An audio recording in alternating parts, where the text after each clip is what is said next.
Hello students, आज हम करेंगे क्लास 8 चैप्टर फैक्टराइजेशन।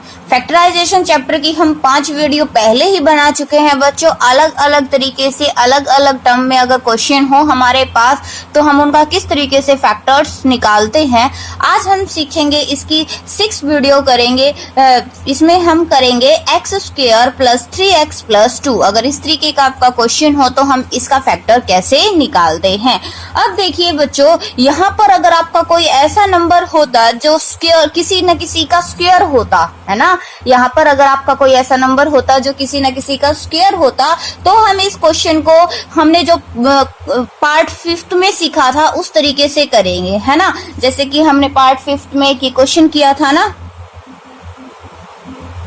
ये देखिए 36 किसका स्क्वायर होता है, इसको हम क्या लिख सकते हैं 6²। तो इस क्वेश्चन को हम कौन से मेथड से करेंगे, a प्लस बी के होल स्क्वायर वाले मेथड से, ठीक है। लेकिन अब आपको यही सोची, मैंने ये इसीलिए बताया बच्चों ताकि आपको कंफ्यूजन ना हो कि कल तो आपने सेम इसी तरीके का क्वेश्चन इस तरीके से करवा दिया था और आज आप अलग तरीके से करवा रहे हो। सबसे पहले आपको क्वेश्चन को चेक करना पड़ेगा कि वो कौन से मेथड से निकल सकता है। यहाँ पर अगर किसी न किसी का स्क्वायर है ये, तो अगर वो a प्लस बी के स्क्वायर में कन्वर्ट हो रहा है क्वेश्चन तो हम a प्लस बी के स्क्वायर या फिर a माइनस बी के स्क्वायर के साथ ही उसको सॉल्व करेंगे। अब देखिए ये a प्लस बी या a माइनस बी के स्क्वायर में तो कन्वर्ट हो ही नहीं रहा क्योंकि हम 2 तो किसी का स्क्वायर होता नहीं, ठीक है। तो अब इस तरीके के क्वेश्चंस को हम कैसे करेंगे बच्चों, ये देखिए। अब हमें 2 ऐसे नंबर लेने हैं। सबसे पहले तो देखिए इसकी जो फॉर्म होती है वो किस तरीके की होती है, x² plus px plus q, है ना। यहाँ स्क्वायर होगा x वेरिएबल का, यहाँ सिंगल x होगा, उसके साथ कोई ना कोई कांस्टेंट होगा और कोफिशिएंट होगा और यहाँ थर्ड एक कांस्टेंट टर्म होती है, ठीक है। अब देखिए आपको कोई ऐसे 2 नंबर लेने हैं जिनकी मल्टीप्लाई करने पर तो एक कांस्टेंट टर्म वाला आए, समझ में आया। इसकी जो फॉर्म होती है बच्चों इसी तरीके से करने। अगर मान लो क्वेश्चन में आपको यहाँ 2 दिया होता और यहाँ 3x दिया होता तो आप पहले उसको इस फॉर्म में कन्वर्ट कर लेना आगे पीछे करके, ठीक है, फिर आप क्वेश्चन को सॉल्व करना। अब देखिए आपको ऐसे 2 नंबर लेने हैं जिनकी मल्टीप्लाई करने पर तो क्या आए 2, यहाँ जो कांस्टेंट टर्म होती है ना बच्चों, मल्टीप्लाई करने पर तो वो आए और प्लस माइनस करने पर जो सिंगल x होता है ना, x का जो कोफिशिएंट होता है, यहाँ चाहे 1 ही क्यों ना हो, x का जो कोफिशिएंट होता है वो आए। समझ में आ गया। मल्टीप्लाई करने पर तो कांस्टेंट टर्म आए और प्लस माइनस करने पर x का कोफिशिएंट आए। क्लियर है। अब देखिए ऐसे कौन से 2 नंबर है जिनकी मल्टीप्लाई करने पर 2 आना चाहिए और प्लस माइनस करने पर 3 आना चाहिए। तो क्या है बच्चों, 2 1 जा 2 है ना, 2 और 1 की अगर हम मल्टीप्लाई करेंगे तो 2 और 2 और 1 को अगर हम ऐड करेंगे तो क्या आ जाएगा बच्चों 3, क्या आ जाएगा 3, ठीक है। अब देखिए आपको कैसे करना है, सेम इसको आप लिखते जाओ, x² का x² प्लस है तो प्लस का प्लस, सिर्फ और सिर्फ आपको जो x का कोफिशिएंट होता है ना उसकी जगह आपको वो 2 नंबर लिखने होते हैं और बाकी का क्वेश्चन पूरा का पूरा सेम एज इट इज रहता है। सिर्फ हमें इस 3 की जगह चेंज करना है और बाकी क्वेश्चन में कहीं पर कुछ भी चेंज नहीं करना। इस 3 की जगह हम क्या लिख लेंगे बच्चों, ब्रैकेट में, ध्यान रखना बच्चों किस में लिखना है, ब्रैकेट में 2 + 1। अब देखिए 2 में 1 ऐड करने पर 3 आएगा ना कि 2 - 1 करने पर आएगा, है ना। 2 में 1 ऐड करने पर 3 आएगा तो हमने 2 में 1 को ऐड कर दिया और ये क्या आ गया बच्चों 3। आगे क्या है x प्लस 2, बाकी का सेम है ना क्वेश्चन बच्चों, सिर्फ हमने इस 3 को के फैक्टर बना के लिख दिए। इस 3 के क्या फैक्टर बना दिए हमने, 2 और 1। क्लियर है। इस 3 को हमने तोड़ दिया 2 में और 1 में। क्लियर है।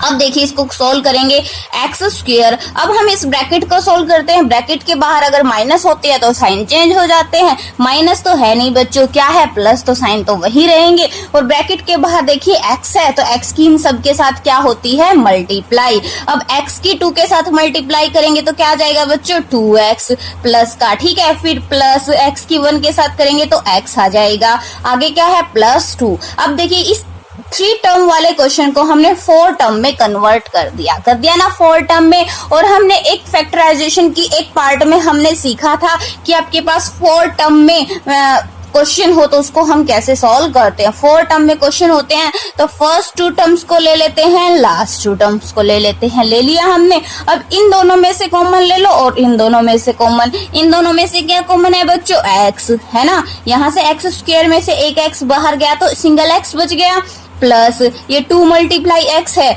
x बाहर गया तो क्या बच गया? 2। क्लियर है।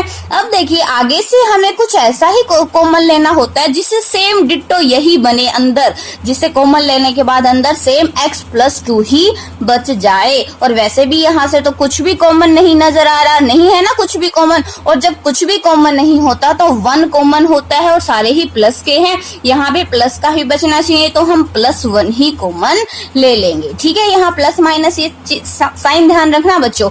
अब देखिए यहाँ 1 कॉमन ले लिया तो x बच गया +2।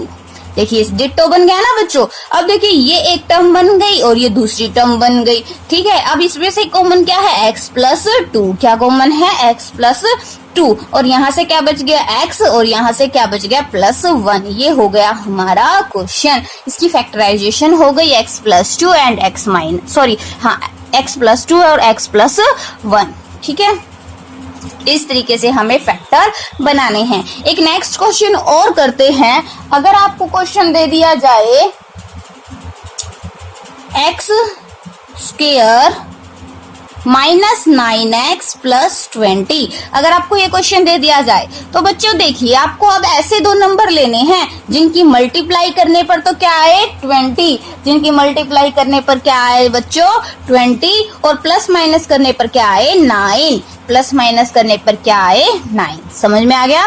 मल्टीप्लाई करने पर क्या आना चाहिए? 20 और प्लस या फिर माइनस करने पर क्या आना चाहिए? 9। तो अब ऐसे कौन से 2 नंबर हैं? सोचो क्या है? 4 5 जा है ना, 4 और 5 है ना।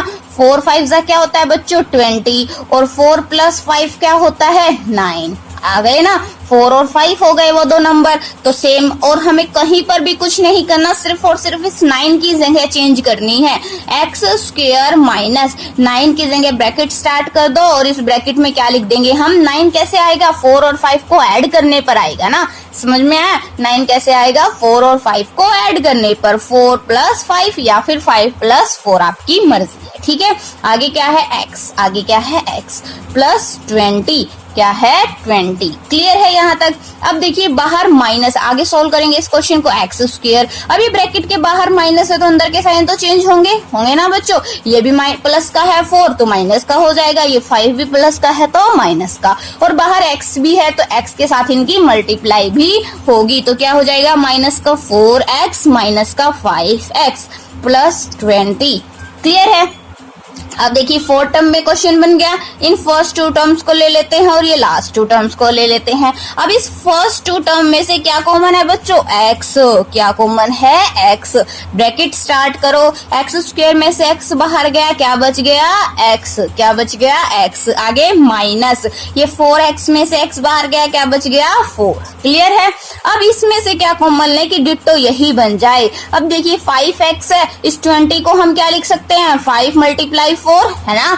20 को यही लिख सकते हैं ना, ये सिर्फ मैं आपको करके बताई हूँ, आपको करना नहीं है। ठीक है, 5 मल्टीप्लाई 4। अब देखिए इनमें से अंदर हमें माइनस चाहिए, अंदर माइनस चाहिए, लेकिन यहाँ तो हमारी तरफ से अंदर प्लस है और यहाँ माइनस है, लेकिन यहाँ हमें प्लस चाहिए। तो हम क्या कॉमन ले लेंगे बच्चों? सबसे पहले तो माइनस को ही कॉमन ले लेंगे ताकि जिससे क्या हो जाए? अंदर माइनस बच जाए। माइनस कॉमन ले ली। अब 5 इसमें भी है और 5 इसमें भी है तो 5 को कॉमन ले लिया। अब यहाँ से देखिए माइनस तो बाहर गई, 5 भी बाहर गया तो सिंगल प्लस का x बच गया है ना, प्लस का x बच गया। अब इस प्लस में से माइनस बाहर गई, क्योंकि प्लस क्या होती है? माइनस और माइनस होती है ना प्लस, तो एक माइनस बाहर गई तो दूसरी माइनस बच गई। अब इस 20 में से 5 बाहर गया तो क्या बच गया बच्चों? 4। अब देखिए डिट्टो सेम आ गया ना, ये सेम ही करना होता है हमें। अब इन दोनों को में से और इन दोनों, इसमें से और इसमें से, इनमें से क्या कॉमन है? x माइनस 4, दोनों में ही है ना x माइनस 4, तो ब्रैकेट स्टार्ट करो। x माइनस 4 तो चला गया, क्या बच गया? x माइनस 4 चला गया, क्या बच गया बच्चों? माइनस का 5। क्या बच गया? माइनस का 5। ये हो गई हमारी factorisation, x minus 4 and x minus 5 इस तरीके से आपको क्वेश्चन को सोल्व करना है बच्चों, ठीक है। और अगर फिर भी आपके कोई क्वेश्चन नहीं निकलते हैं तो आप कमेंट बॉक्स में कमेंट कर देना, नेक्स्ट वीडियो में हम उस क्वेश्चन को 100% सोल्व करेंगे। एंड बच्चों प्लीज कंप्लीट पूरी वीडियो देखा करो, सारी की सारी। आप इस जो मैथ है ना बहुत ही आसान सब्जेक्ट है, अगर देखा जाए ना इस आपके क्लास में जितने भी सब्जेक्ट होते हैं ना उन सबसे आसान सब्जेक्ट मैथ होता है। बस आपको एक बार थोड़ा सा समझने की जरूरत होती है, फिर तो कभी भूलते ही नहीं हो, ठीक है। एंड प्लीज बच्चों चैनल को सब्सक्राइब करो, वीडियोस को लाइक करो, शेयर करो। एंड आप हमारी वीडियो को कंप्लीटली अच्छे से देखते हो उसके लिए आपका बहुत बहुत धन्यवाद।